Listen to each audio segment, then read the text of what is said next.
நல்லதை யார் செஞ்சாலும் பாராட்டுவோம், தவறு யார் செஞ்சாலும் சுட்டி காட்டுவோம்.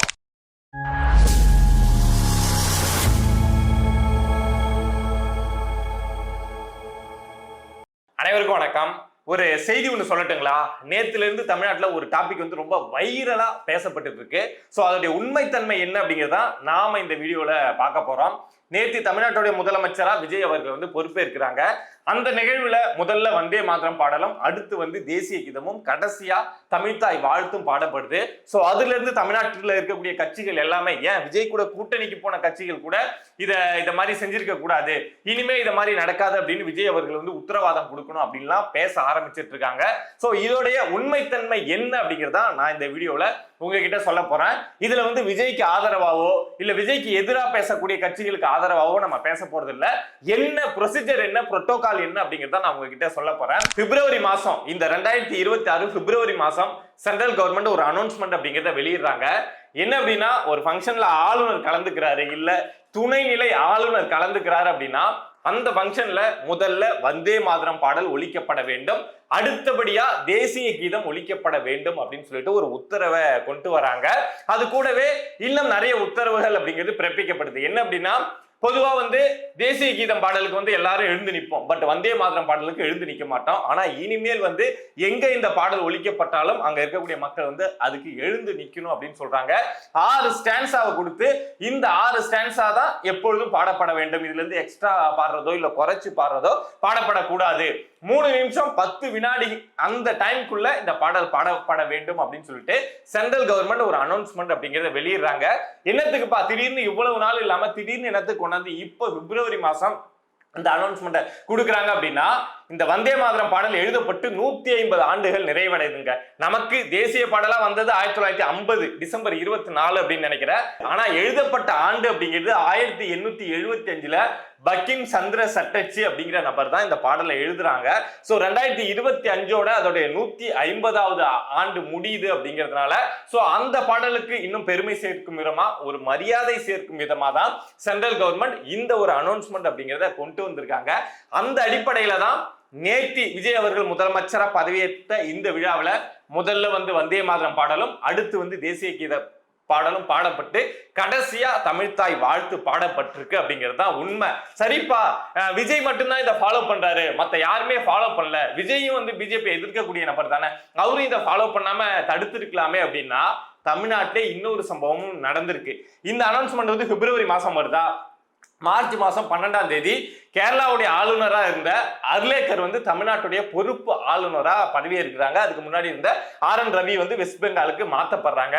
சோ இந்த சூழல்ல அந்த பொறுப்பேற்கிற விழா இருக்குல்ல, அந்த விழாவில் அப்ப யாரு தமிழ்நாட்டோட சிஎம் அப்படின்னு யோசிக்கணும். MK ஸ்டாலின், அவங்க கூட்டணியில தான் இந்த CPI, CPM, VCK, இப்ப யாரெல்லாம் விஜய் அவங்களுடைய நிகழ்வு விமர்சனம் செய்யறாங்களோ அவங்க எல்லாருமே திமுக கூட்டணியில இருந்தவங்க தான். அப்போ எப்படி ஒழிக்கப்பட்டிருக்கு? ஸ்டாலின் வந்து பிஜேபி எதிர்க்கக்கூடியவர், அவர் வந்து சண்டை போட்டு அப்படிலாம் முடியாது, தமிழ்தாய் வாழ்த்து தான் ஃபர்ஸ்ட் ஒழிக்கணும்னு ஒழிக்க வச்சாரா அப்படின்னு நம்ம தேடி போய் பார்த்தா கிடையவே கிடையாது. ஸ்டாலின் அவர்கள் முதலமைச்சரா இருந்தப்போ, அர்லேக்கர் பதவி ஏற்றப்போ முதல்ல இவங்க இப்ப நடந்த மாதிரியே வந்தே மாதரம் பாடல் ஒழிக்கப்பட்டிருக்கு, அதுக்கப்புறம் தேசிய கீதம் ஒழிக்கப்பட்டிருக்கு, கடைசியா தான் தமிழ்தாய் வாழ்த்து ஒழிக்கப்பட்டிருக்கு.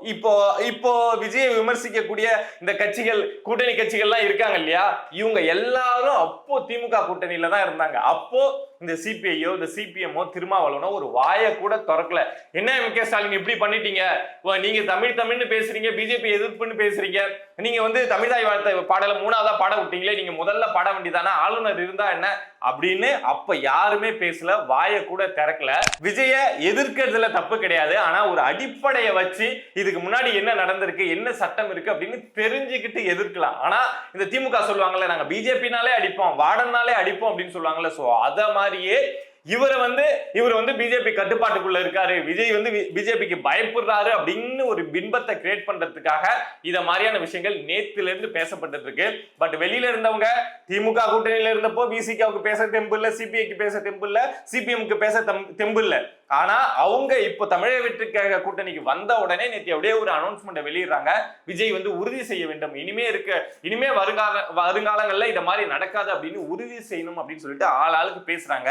இதெல்லாம் என்னத்துக்காக அப்படின்னா, நாங்க உங்க கூட்டணியில இருக்கோம், எங்களை நம்பிதான் உங்க ஆட்சி நடக்குது, நாங்க அப்பப்போ விமர்சனம் உங்களுக்கு நெருக்கடி அப்படிங்கறதெல்லாம் கொடுப்போம், மரியாதையா நாங்க சொல்ற பேச்சை கேட்டு எங்க கூட கொஞ்சம் அட்ஜஸ்ட்மெண்ட் அப்படிங்கறத பண்ணி போங்க, இல்லனா நாங்க என்ன வேணாலும் பண்ணுவோம் பாருங்க, இந்த பாட்டுக்கே இப்படி பேசுறோம் அப்படின்னா நாளைக்கு ஏதாவது பிரச்சனைனா நாங்க என்ன ஸ்டாண்ட் வேணாலும் எடுப்போம் அப்படின்னு விஜய்க்கு ஒரு மறைமுகமா இந்த கூட்டணி கட்சிகள்லாம் ஒரு அழுத்தத்தை கிரியேட் பண்றாங்க அப்படின்னு எடுத்துக்கலாம்.